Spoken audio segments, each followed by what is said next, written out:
Programme दोराहा के साथ आपकी खिदमत में हाजिर हैं। नाजरीन, हमारे साथ मौजूद हैं प्रोफेसर इमैनुअल मुमताज़ साहब। आपकी आमद के लिए खुश आमदीद। साथ ही साथ नाजरीन हमारे साथ मौजूद हैं हमारी ऑडियंस। आपकी आमद के लिए भी हम बहुत शुक्रगुजार हैं। आप सबको खुश आमदीद प्रोग्राम पे। नाजरीन, जैसा कि आप जानते हैं कि हमारे प्रोग्राम का नाम है दोराहा, जिसमें हम डिस्कस करते हैं सोशल इश्यूज़ को। हर मसले में हमें दो रास्ते दिखते हैं। एक वो रास्ता है जो सही जा रहा होता है, दूसरा वो रास्ता होता है जो हमें सही लग रहा होता है लेकिन शायद वो उतना ठीक नहीं होता। हम अपने प्रोग्राम में सोशल इश्यूज़ पे बात करते हैं। हम हर पहलू को इस तरह से पेश करते हैं कि हमारे नाजरीन को उसके बारे में सोच मिल सके। फैसला करना आगे आपका काम होता है, हम रास्ता दिखाने की कोशिश ज़रूर करते हैं। आज का प्रोग्राम फिर एक ख़ास नौइयत का प्रोग्राम इसलिए है क्योंकि आज का टॉपिक जो हमने चुना है वो है तलाक़ के बारे में। उसको चुनने का भी एक ख़ास रीज़न है। हमने स्टडी की सोशल इश्यूज़ को और उसमें हमने देखा कि तलाक़ जो है वो टॉप रैंकिंग में आ रहा था। वो इस तरह से कि लास्ट 2 डेकेड्स में पाकिस्तान में जो रेट ऑफ डिवोर्सेस है, जो चूँकि जैसा कि आप सब जानते हैं कि मर्दमशुमारी तो पाकिस्तान में ऑथेंटिक तरीके से काफ़ी सालों से हुई नहीं है और हमें एग्जैक्ट नंबर ऑफ़ पॉपुलेशन तो मालूम नहीं है, लेकिन सोर्सेज रहे हैं हमारी कोर्ट्स में जो नंबर ऑफ़ केसेस आते हैं, डिवोर्स केसेस आते हैं, वहाँ से जब पिक किए गए हैं तो उससे ये पता चला है कि ख़तरनाक हद तक पाकिस्तान में तलाक़ की शरह जो है वो बढ़ रही है। और ना सिर्फ ये कि पाकिस्तान में, मैंने जब स्टडी किया थोड़ा सा तो मुझे उसमें ये पता चला कि जो दुनिया की बहुत महज़्ज़ब कौमें हैं जिनको हम डेवलप्ड कंट्रीज़ कहते हैं, फर्स्ट वर्ल्ड कंट्रीज़ कहते हैं, उनमें भी ये सोशल इशू बहुत ज़्यादा तेज़ी से बढ़ रहा है। US super power, top country, उसमें 53% रेशो आई है डिवोर्सेस की। उसके बाद फ्रांस 55%, हाईएस्ट जो रेट ऑफ डिवोर्सेस आए हैं वो बेल्जियम में 71%। माय गॉड, जो कि काफ़ी ख़तरनाक और अलार्मिंग सिचुएशन है, ना सिर्फ पाकिस्तान बल्कि दुनिया की। इसके साथ साथ हर 36 सेकेंड्स में दुनिया में कहीं ना कहीं एक डिवोर्स का केस लीगली फाइल हो रहा है, जिसका मतलब ये है कि हर डे पर डे 2400 डिवोर्सेस जो हैं वो लीगली सामने आ रही हैं। 16,800 पर वीक डिवोर्स के केसेस रजिस्टर हो रहे हैं। तो आप ये देखें कि हम इस वक्त कहाँ पे खड़े हैं। वो तमाम हमारी पसंद, हमारी फैमिली की पसंद, वो तमाम वादे जो हम अपने लोगों के सामने, सोसाइटी के सामने, खुदावंद के सामने सबसे बढ़ के हम वादे करते हैं कि हम फ़लाँ शख्स से अपने लाइफ पार्टनर के साथ आखिरी सांस तक वफ़ादार रहेंगे और निभाएंगे। वो सारे के सारे वादे कहाँ जाते हैं, वो कौन सी सिचुएशंस होती हैं? नाजरीन, हम आज बात करेंगे तलाक़ पे। वो क्या वजूहात हैं, तलाक़ का असल मतलब क्या है, किस तरह से हम, ज़रूरी नहीं है कि ये मसला हमारे साथ ही हो या हम ये फ़ेस कर रहे हों। हमारी नौजवान नस्ल जो आज का प्रोग्राम देखने जा रही है वो भी गौर से देखे, इसलिए ताकि वो ये देखे कि वो कौन से मसाइल हैं जो लीड करते हैं ऐसी सिचुएशंस पे जिनका एंड डिवोर्स पे होता है, तलाक़ पे होता है। हम उन चीज़ों को बिफ़ोर हैंड अगर देख सकते हैं, हम उनके लिए कोई बेहतर इक़दामात कर सकते हैं, तो हमें, मेरा ख़्याल है कि उन पे ज़रूर बात करनी चाहिए, उन पे गौर करना चाहिए। बड़े होते हुए फैमिलीज़ के अगर हम किसी को बेहतर मशवरा दे सकते हैं, कोई बेहतर रास्ता दिखा सकते हैं, तो भी ये प्रोग्राम हमारे लिए रहनुमाई कर सकता है। और प्रोफेसर साहब हमारे साथ बैठे हुए हैं, एक्सपर्ट हैं, उनका बहुत नॉलेज है और हम उनसे इस सारे मामले में रहनुमाई लेंगे। प्रोफेसर साहब, सबसे पहले नाजरीन के लिए मेरा ख्याल है ये जानना सबसे ज़्यादा ज़रूरी है कि हम बार बार बात करें डिवोर्स, तलाक़, बड़ी ख़तरनाक सी बात है, ख़तरनाक सी सिचुएशन, इसका मतलब क्या है, ये होता क्या है? हम अदबी तौर पर तो लफ्ज़ तलाक़ के मानी बता सकते हैं। वैसे ये इतना एक्सेप्टेबल या काबिल कबूल इतना लफ्ज़ नहीं है, क्योंकि इसके मानी ही अपनी जगह बहुत ऐसे मानी रखते हैं। इस लफ्ज़ के मानी अपनी जगह ऐसे मानी रखते हैं कि जो इतने दिल को लुभाने वाले नहीं हैं। इसका मतलब है अलहदा होना, सेपरेट हो जाना, अलग हो जाना उस रिश्ते से जो शरई तौर पर जोड़ा गया था, उस रिश्ते से जिसकी कानूनी हैसियत भी है। गौर कीजिए मैं क्या कह रहा हूँ, जिसकी शरई हैसियत भी है और जिसकी कानूनी हैसियत भी है। बिल्कुल। निकाह जब शरई तरीके से होता है तो बाद में उसको फिर रजिस्टर कराया जाता है गवर्नमेंट ऑफ पाकिस्तान के पास, तो वो उसकी लीगल पोजीशन बनती है। बिल्कुल। और बाद उस शरई अहकाम की भी ताज़ीम ना करना, उसे तोड़ देना, और जो लीगल जो रास्ता है उसको भी खिलाफ वर्जी करना, और अपने आप को उस रिश्ते से अलहदा कर लेना, अलग अलग हो जाना, सेपरेट हो जाना, एक दूसरे के साथ एक घर में एक मकान में ना रहना, इसको कहते हैं तलाक। और जैसे आपने अपने तारफ़ी कलमात में भी कहा था कि ये हमेशा से ही बैनुल अक़वामी रहा है, आज से नहीं है, ये हमेशा से ही बैनुल अक़वामी रहा है। जी बिल्कुल, क्योंकि जब से इंसान साथ इकट्ठे रहना शुरू हुए हैं तब से ही ये है कि ये मामलात भी साथ साथ हैं।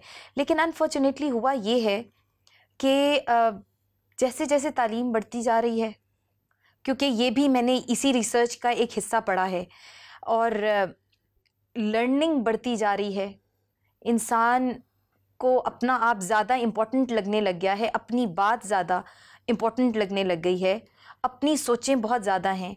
हमारा वो जो एक फैमिली यूनिट होता था, बेसिक यूनिट है जिसमें हमारा कॉन्सेप्ट ऑफ रिस्पेक्ट है, सेक्रीफाइस है, खुदावंद का एक कॉन्सेप्ट है, खुदावंद के सामने किए गए वादों की एक जगह होती है, एक बहुत बड़ी उसकी अहमियत होती है। शायद हम वो चीज़ें कहीं ना कहीं छोड़ते जा रहे हैं या उन पे ध्यान कम होता जा रहा है। हम अपने टारगेट से जैसे जैसे हटते जा रहे हैं तो हमने देखा है कि सोशल इश्यूज हमारे ज़्यादा बढ़ते जा रहे हैं। होता ये बेटा कि इसकी जो माहियत है ना, जिसकी जो नेचर है, उसको समझने की ज़रूरत है। ये तो खुदा का तरतीब दिया हुआ, बनाया हुआ इंस्टीट्यूशन है शादी करना। और हम बाइबल मुकद्दस में पढ़ते हैं कि पहली शादी खुदा ने खुद करवाई, उसका इंतज़ाम किया और अहकामात सादर फरमाए। क्या सादर फरमाए? अब तुम्हारी शादी हो गई है और अब तुम दोनों एक बदन हो। इससे ज़्यादा बढ़कर और इसकी क्या तशरीह हो सकती है कि जब खुदा ने आदम और हवा को मियाँ और बीवी बना दी तो कहा now you are just like one body. इसका एहतराम करना दोनों पर लाजम बन जाता है क्योंकि वो दोनों एक जिस्म है। ठीक। और ये जो आप फरमा रही है ना कि अब जैसे जैसे तालीम बढ़ रही है, उसका रेट ऑफ लिटरेसी बड़ा इंक्रीज हो रहा है, कल्चरल वैल्यूज़ को हमने अब कंफ्यूज हुए जा रहे हैं, कंफ्यूज कर दिया। हाँ जी, ठीक है, उसको उसकी शेपिंग ऐसी होने लगी अभी कि वो जो हमारी अपने ख्यालात है ना, जो ख्यालात भी क्या, इंग्लिश का एक बड़ा पावरफुल वर्ड है लस्ट। लस्ट के मानिए हमारी जो बदनी ख्वाहिशें हैं, ये बदनी ख्वाहिशें, क्यों नहीं हम अपने अम्मी अबू की उस बात का एहतराम करते कि जब बड़े चाव से उसको ब्याह कर लाए हैं, जो हमारे अपने ईस्टर्न कल्चर में जिस तरह हम जंज लेके जाते हैं, रस्में होती हैं, बड़ी कलरफुल रस्में होती हैं, बड़ा शोर शराबा, हाँ जी, शौक, उनकी मर्जी, बहनों का शौक, भाइयों का शौक, रिश्तेदारों का शौक। तो गोया के तलाक की नौबत जब आ जाती तो गोया कि हम ये करते हैं कि हम अपने माँ बाप की उस फैसले को डिसओन कर रहे हैं, बिल्कुल डिसऑनर भी कर रहे हैं। फिर जब खुदा ने सारे सिस्टम को तरतीब दिया, बढ़ो फूलो, दुनिया ऐसी बड़ी है, ये शादी का सिस्टम ना होता तो दुनिया कैसे वजूद में आती, खलकत कैसे बनती, इंसान कैसे बनते इतने। तो ये खुदावंद का बनाया हुआ अपना एक कानून है, उस कानून को ऑनर करेगा ना जब भी कोई शख्स, तो अपनी वाइफ की भी बड़ी इज्जत करेगा और वाइफ भी अपने हस्बैंड की बड़ी इज्जत करेगी। क्यों? क्योंकि मेरे मालिक ने मुझे जोड़ा है। बिल्कुल, इसका मतलब ये है कि हमारा खुदावंद से वफादार होना बहुत ज़रूरी है। नंबर वन, जब हम खुदावंद से ही लॉयल नहीं होंगे तो हम अपने किसी और रिश्ते में कैसे लॉयल हो सकते हैं? जो हमारा क्रिएटर है, जो हमारा बनाने वाला है, जो खालिक है, मालिक है, जो देने वाला है, जो हमें चलाने वाला है, अगर हम उसके साथ ही वफादार नहीं हैं तो मेरा ख्याल है फिर तो हम किसी भी रिश्ते में, मेरा ख्याल है ये बड़ी एक अच्छी सजेशन भी हो सकती है हमारे नाजरीन के लिए और ख़ास तौर पे नौजवानों के लिए कि जब आप इन मराहल में आते हैं, बुज़ुर्गों के लिए भी जिन्होंने ये मामलात तय करने हैं कि जब आप आते हैं तो आप अपने लाइफ पार्टनर को जिस वक्त चुनने जा रहे हैं तो आप ये ज़रूर देखें कि जिसका चुनाव आप कर रहे हैं वो खुदावंद के साथ कितना वफादार है। ये बड़ी इंपॉर्टेंट बात है। अच्छा, एक आपकी बातों में से ही एक सवाल मैं पूछूंगी। आपने कहा कि खुदावंद ने खुद ये रिश्ता बनाया। अगर खुदावंद ने, ये तो तय है खुदावंद ने खुद रिश्ता बनाया, तो फिर तलाक जो है वो रिलीजन ही में उसकी कहाँ से ये स्पेस आ जाती है? तो इजाज़त क्यों दे देते थे मज़हब हमें?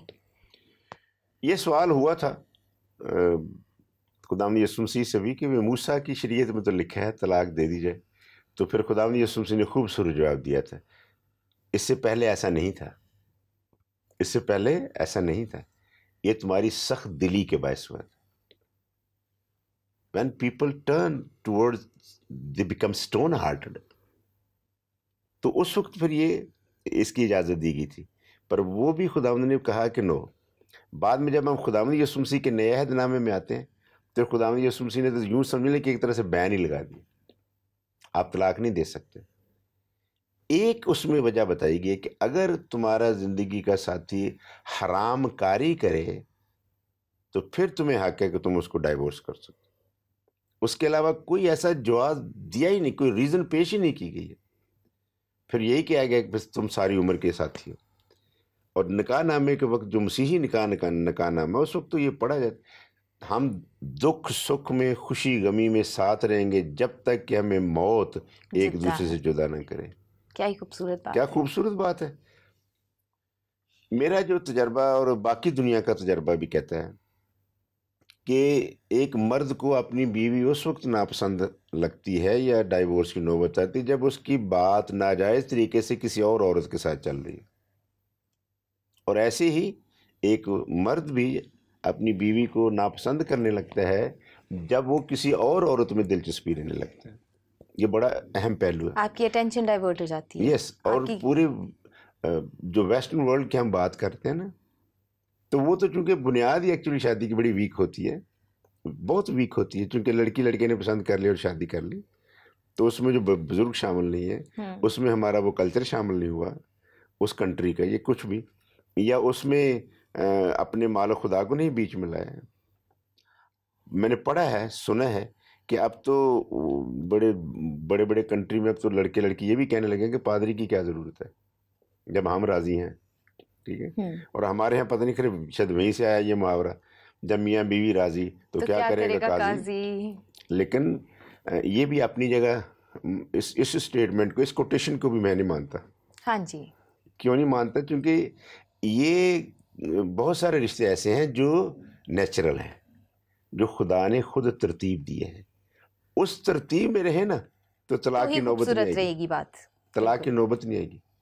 और फिर खूबसूरत बात ये भी जो हम पढ़ते हैं खुदा के कलाम में, एक मियाँ बीवी की औलाद बड़ी खुदा तरस होती है, बड़ी खुदा तरस औलाद होती है। ये जो बिगड़ी हुई औलाद हम देख रहे हैं ना मुआशरे में, ये कई पेरेंट्स के साथ बहुत बड़ी गड़बड़ है। आई एम सॉरी, ये इसको कहना पड़ रहा है, ये बहुत बड़ी गड़बड़ है। जब मेरी अपनी वाइफ के साथ बड़ी वफादारी है तो बड़े खूबसूरत बच्चे, बड़े ताबेदार बच्चे पैदा, क्योंकि वो देख रहे हैं, हम लिविंग एग्जांपल्स होते हैं ना, रोल मॉडल्स हैं। घर में माँ बाप बड़ी मोहब्बत से रहें, बच्चे बहुत ही डिसिप्लिन होते हैं ऑटोमेटिकली। बिली में अपने माँ बाप को देख देख के, शादी हो रही है, ये शादी की सालगिरह आ रही है, वाइफ हस्बैंड को गिफ्ट कर रही है, हस्बैंड वाइफ को गिफ्ट कर रहा है, घर में खूबसूरत सी दावत तरतीब दी जा रही है, रिश्तों की इम्पोर्टेंस, रिश्तों का लिहाज, तो रिश्तों की इज्जत बढ़ती है, शामिल हो जाते हैं। वो भी उसको फिर बहुत मामा के लिए भी गिफ्ट ला रहे हैं, पापा के लिए भी गिफ्ट ला रहे हैं, और जहाँ दोनों में बड़े फासले हैं तो फिर इसकी नौबत ही नहीं आती। अब ये नौबत नहीं आती तो बच्चे कहीं फिर रहे होते हैं, औलाद कहीं फिर रही होती है, माँ बाप किधर फिर रहे होते हैं। इसको ना सेव करना है। इस प्रोग्राम की नैये से हम ये मैसेज देना चाहते हैं अपने सामईन को कि मियाँ बीवी जैसा और अपने ख़ानदान जैसा खूबसूरत रिश्ता कहीं भी नहीं है। आप कहीं भी और ढूंढने की कोशिश करें, आपको नहीं मिलेगा।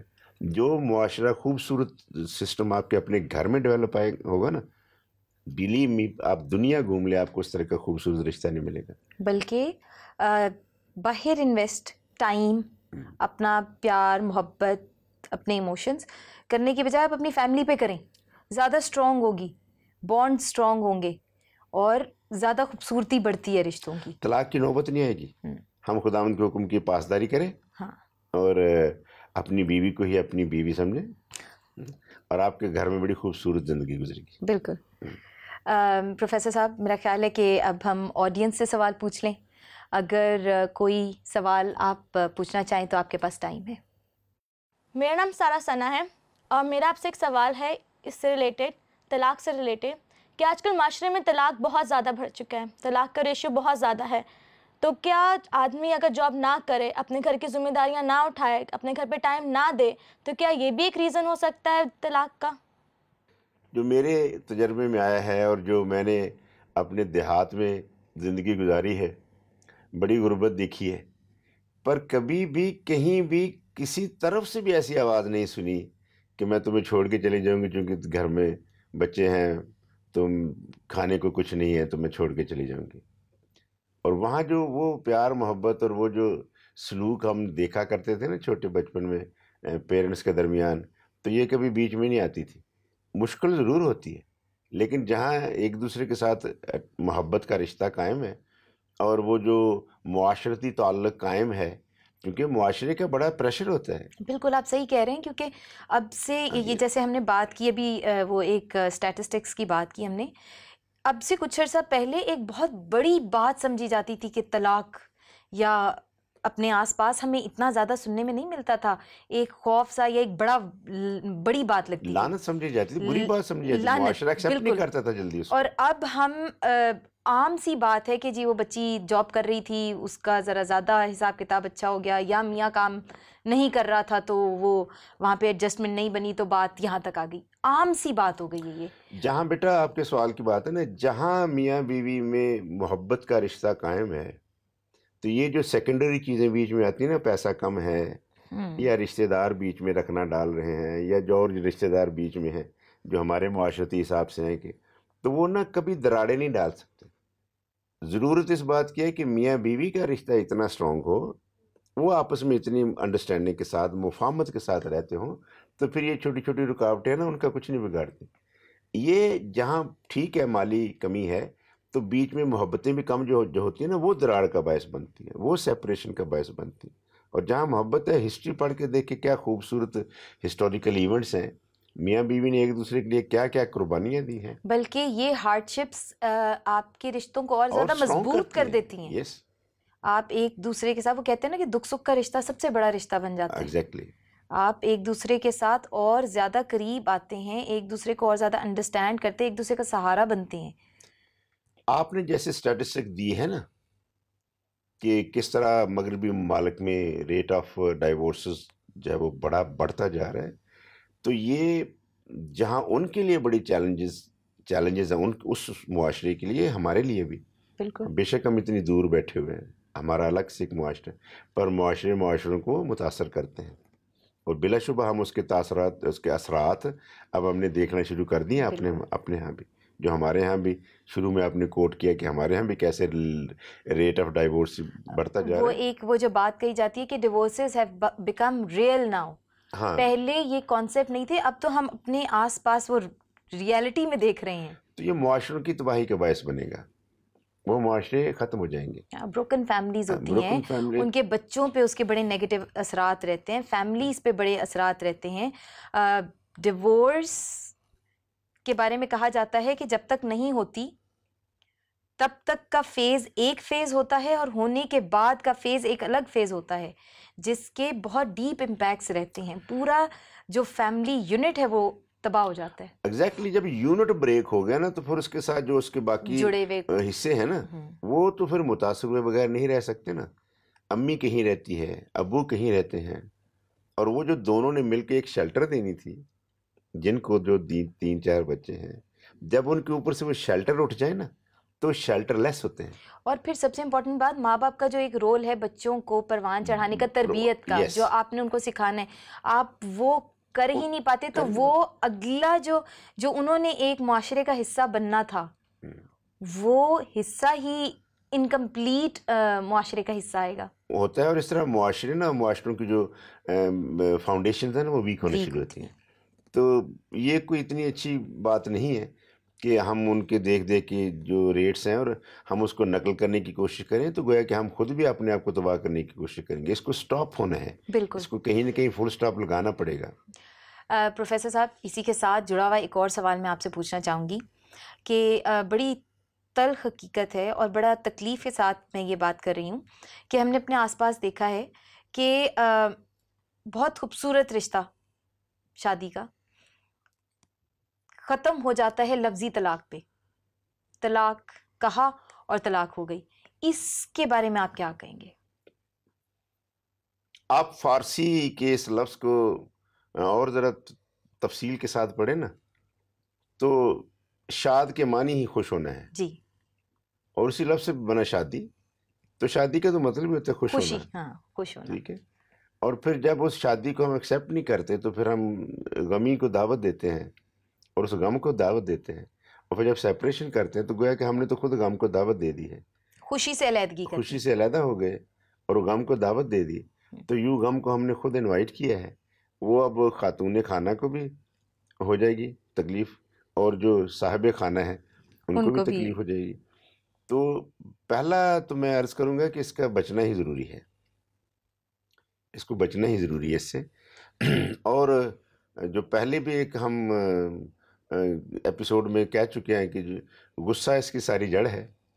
गुस्से को बिल्कुल सही कम कह रहे करना, गुस्से को ख़त्म करना, गुस्से को हैंडल करना आ जाए ना, तो फिर ये तलाक का जो रेशो है ये भी कम हो जाएगा, बल्कि बहुत ख़त्म हो जाएगा। आप जितने भी तलाक के इश्यूज़ हैं आप सारे देख लीजिए, उसके पीछे जड़ यही है, गुस्से ही।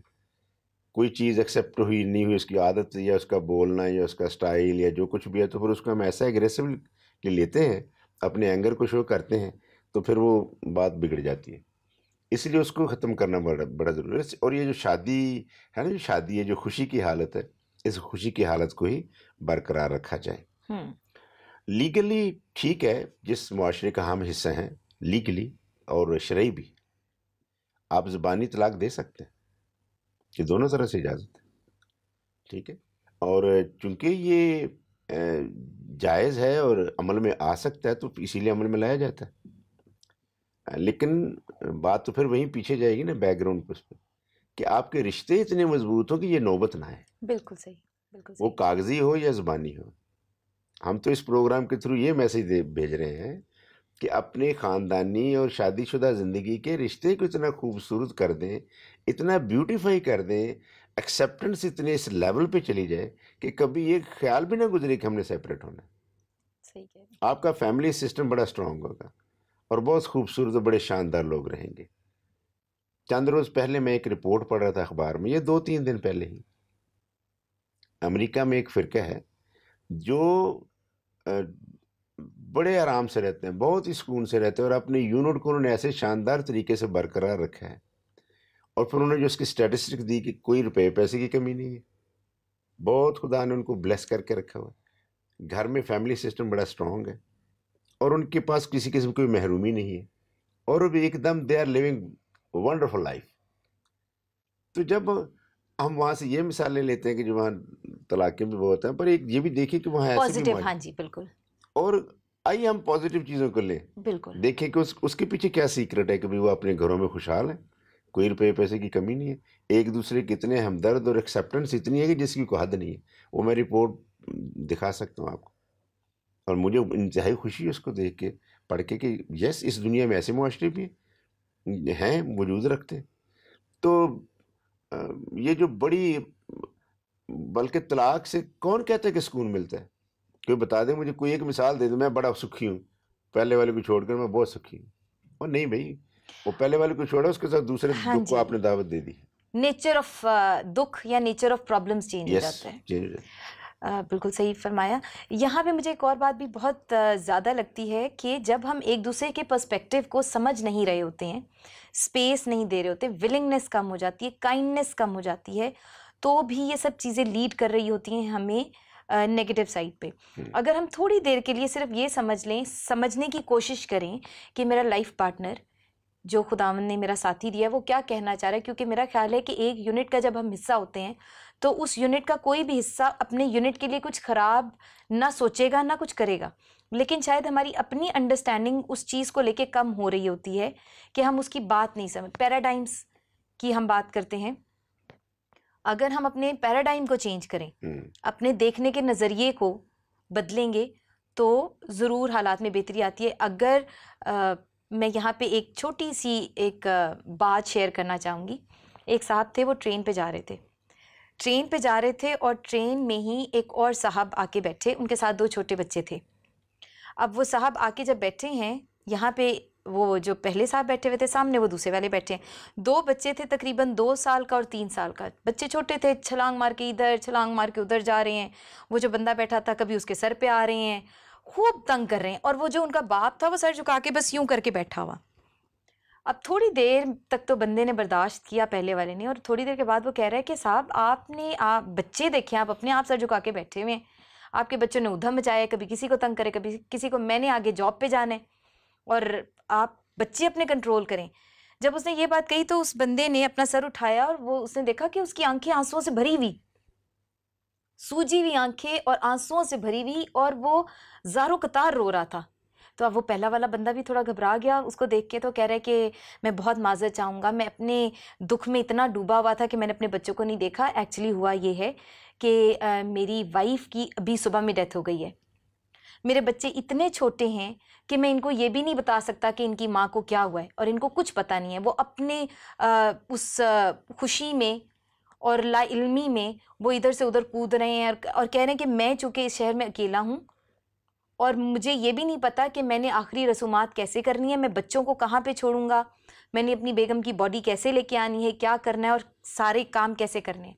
जब वो पहले वाले जो साहब वहाँ बैठे हुए थे, उन्होंने ये सुना तो उनका दिल इतना पसिज गया और उनकी खुद की आंखों में आंसू आ गए, और उसने उनको तसल्ली देते हुए कहा कि नहीं भाई, आप अकेले नहीं है, मैं आपके साथ हूँ। और उस बंदे ने अपने ऑफिस से छुट्टी की, उनके साथ पूरा दिन रहा, बच्चे भी संभाले, वही बच्चे जो उसको बहुत बुरे लग रहे थे। जब उसको अंडरस्टैंडिंग हुई है और उसने उस आदमी की बात सुन के उसके मसले को अंडरस्टैंड किया, तो उसका सारा पर्सपेक्टिव चेंज हो गया, वही सारा गुस्सा ख़त्म होके हमदर्दी में बदल गया। हम हर रिश्ते में, अपने हर मामले में अगर हम पर्सपेक्टिव पे गौर करें और बात समझने की कोशिश करें, तो मेरा ख्याल है कि हम बहुत सी चीज़ों को बहुत प्लेजेंट और पॉजिटिव कर सकते हैं। बेशक हो सकता है ऐसा, हम अपना पर्सपेक्टिव चेंज करें। बिल्कुल। नाज़रीन, इसी के साथ हम एक्चुअली बातों में इतनी सारी बातें होती हैं कि हमारा दिल कर रहा होता है कि हम बातें करते जाएं, लेकिन प्रोग्राम का वक्त ख़त्म हो रहा है। बस इसी बात के साथ कि एक दूसरे को मौका दें, मोहब्बत बढ़ाएं। ये रिश्ते बहुत खूबसूरत होते हैं। किसी छोटी सी बात की वजह से, कोई छोटे से ग्रज की वजह से अगर बात इतनी आगे बढ़ जाती है, तो मेरा ख्याल है कि हमें गौर करना चाहिए, सोचना चाहिए। जो रिश्ते खुदावंद ने जोड़े हैं और जो खूबसूरत यूनिट्स हमारे पास हैं वो कायम रहें, तो वही उनकी खूबसूरती होती है। इसी के साथ इजाज़त लेंगे। स्क्रीन पे इस वक्त आप हमारा एड्रेस और फ़ोन नंबर देख रहे होंगे, ज़रूर फीडबैक दीजिएगा, और साथ ही साथ अगर आप सजेस्ट करना चाहें कोई टॉपिक तो आप हमें ज़रूर लिखिएगा। अपना बहुत ख्याल रखें। Thank you.